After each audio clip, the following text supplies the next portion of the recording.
नमस्कार साथियों, अभी आप देख रहे हैं 10 mm के एग्रीगेट और 20 mm के एग्रीगेट। इस तरफ है 10 mm साइज़ के एग्रीगेट, उस तरफ है आपके 20 mm के एग्रीगेट।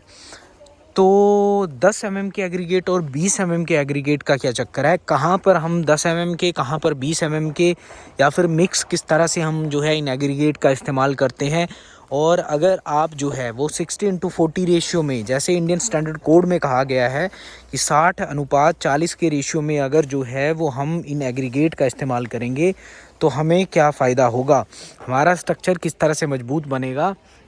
उसी के बारे में आज इस वीडियो में मैं आपको जानकारी देने वाला हूं। तो साथियों, इंडियन स्टैंडर्ड कोड 456/2000 में कहा गया है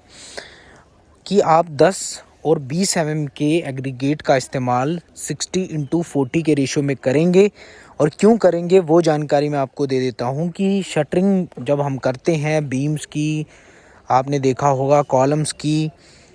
तो क्या होता है, या फिर कोई आरसीसी वॉल है, जहाँ पर जंक्शन पॉइंट होता है वहाँ पर बहुत ही ज़्यादा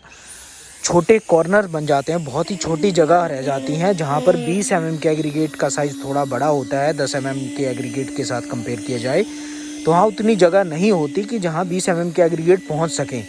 कंपैक्शन करने के बाद भी जो है वो वहाँ पर सिर्फ रेत ही जाती है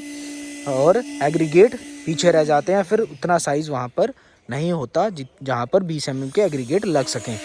तो 10 mm के एग्रीगेट जब हम 60:40 के रेशियो में ऐड कर देते हैं कंक्रीट में, तो क्या होता है कि जो छोटे कॉर्नर है, जो बहुत ही संकरी जगह है, वहाँ पर भी आपके एग्रीगेट जो है वो पहुँच सकेंगे और आपकी कंक्रीट और भी ज़्यादा डेंस बनेगी। कहीं पर भी वॉइड्स नहीं रहेंगे, कहीं पर भी जो है वो स्टील बाहर नहीं दिखेगा कंक्रीट से, और आपके घर की स्ट्रेंथ जो है वो 10 से 15% और ज़्यादा बढ़ जाएगी अगर आप 10 mm के एग्रीगेट का भी इस्तेमाल जो है वो 20 mm के एग्रीगेट के साथ मिक्स करते हो।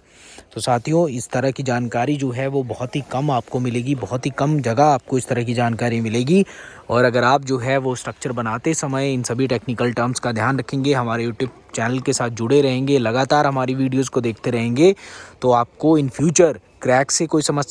जुड़ी कोई समस्या नहीं आएगी, सीलन से जुड़ी समस्या नहीं आएगी। क्योंकि 10 mm के एग्रीगेट जो हैं ऐड होकर आपके 20 mm के एग्रीगेट में, और कंक्रीट इस तरह की बनेगी, बिल्कुल डेंस कंक्रीट, वहाँ पर कहीं पर भी वॉइड्स नहीं होंगे, कहीं पर भी जो होल्स नहीं होंगे, गैप्स नहीं होंगे, तो कहीं पर भी सीलन आने की संभावना जो है वो आपके घर में नहीं होगी। तो इस तरह से जो है वो आप अपने घर की अगर कंस्ट्रक्शन करते हैं, इन सभी टेक्निकल टर्म्स का ध्यान रखते हैं, इन सभी जो है वो चीज़ों को ध्यान में रखकर अपने घर की कंस्ट्रक्शन करवाते हैं, तो यकीन मानिए कभी भी आपके घर में कुछ भी प्रॉब्लम नहीं आने वाली। चाहे वो फिर क्रैक्स हो, श्रिंकेज क्रैक हो, दरारें हो, आपके घर में सीलन हो, या फिर आपके घर की फुटिंग फाउंडेशन कुछ भी सेटल्ड होने होता है, या फिर इस तरह की समस्या आती है, तो वो सारी चीज़ें भी कहीं ना कहीं उनमें कमी आ जाती है। और पपड़ी जैसी समस्या नहीं आती, जैसे कि पपड़ी निकल जाती है पेंट करने के बाद, तो सीलन से होता है, तो इस तरह की भी समस्या नहीं आ सकती अगर आप जो है वो हमारे चैनल पे दी गई जानकारी